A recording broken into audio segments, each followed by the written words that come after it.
আসসালামু আলাইকুম গাইস। আজকে আমরা বর্ষার পানিতে বড় ভাইদের সাথে গোসল করতে যাব বিলের পাড়ে। তো আমরা ২টা বাইক নিয়ে যাব আর নাইম চাচ্চু এখন বাইকটা নিয়ে এসে পড়েছে। আর এখন আমরা ২টা বাইক নিয়ে অলরেডি বিলের পাড়ে চলে এসেছি, ব্রিজ পাড়ে। তো ব্রিজ পাড়ে আসার পর দেখি পানিটা এতটা পরিষ্কার যে টানে দাঁড়িয়ে থাকতে পারলাম না। পানিতে বড় ভাইরা গেছে, নেমে পড়েছে। আর ওইখানে একজন গোসল করতেছে। আর আমরা যে জায়গাটায় আসছি ওই জায়গাটার লোকেশন হচ্ছে আমাদের পাশে এলাকায় মিনারঘর ব্রিজের পার। আর এই জায়গাটা অনেক সুন্দর, চাইলে আপনারাও আসতে পারেন গোসল করতে। আর পানিটাও অনেক পরিষ্কার। আর বিকেলবেলা অনেক মানুষ এই জায়গায় ঘুরতে আসে। আর এখন যে বড়ি দেখাচ্ছে ও হচ্ছে সাইমুরুগ আলামিন, আর পিছনে যে আসতেছে ও হচ্ছে অপূর্ব। আর এখন ব্রিজ থেকে সবাই লাফ দেবে ভয়ে একজন দাঁড়িয়ে আছে। আর বছরে প্রথমবার আসলাম বিলের পানিতে গোসল করার জন্য প্রায় ১ বছর পর। তো সবার মনে একটু ভয় লাগতেছে।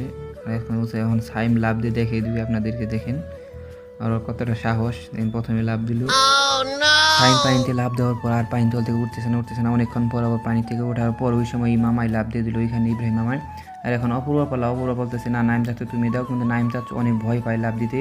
অনেকক্ষণ দাঁড়িয়ে থাকার পর আবার সাহস করে সে লাফ দিয়ে দিল পানিতে। লাফ দেওয়ার পর পানির তল থেকে এখন উঠে আসে বলতেছে যে আলহামদুলিল্লাহ, তো ভালোই লাগে লাফ দিতে। পরে অপূর্ব ওই কথা শুনে সাহস করে লাফ দিয়ে দিল নাক ধরে। লাফ দেওয়ার পর এখন নাইম চাচ্ছ আর সাইম সাঁতার প্রতিযোগিতা দিয়ে পারে যাচ্ছে। আর আমি ভিডিওর মধ্যে আসতে পারি নাই, কারণ আমি ভিডিও করছি, তাই জন্য আমাকে দেখতে পারি নাই। আর এখন একটা গ্রুপ ছবি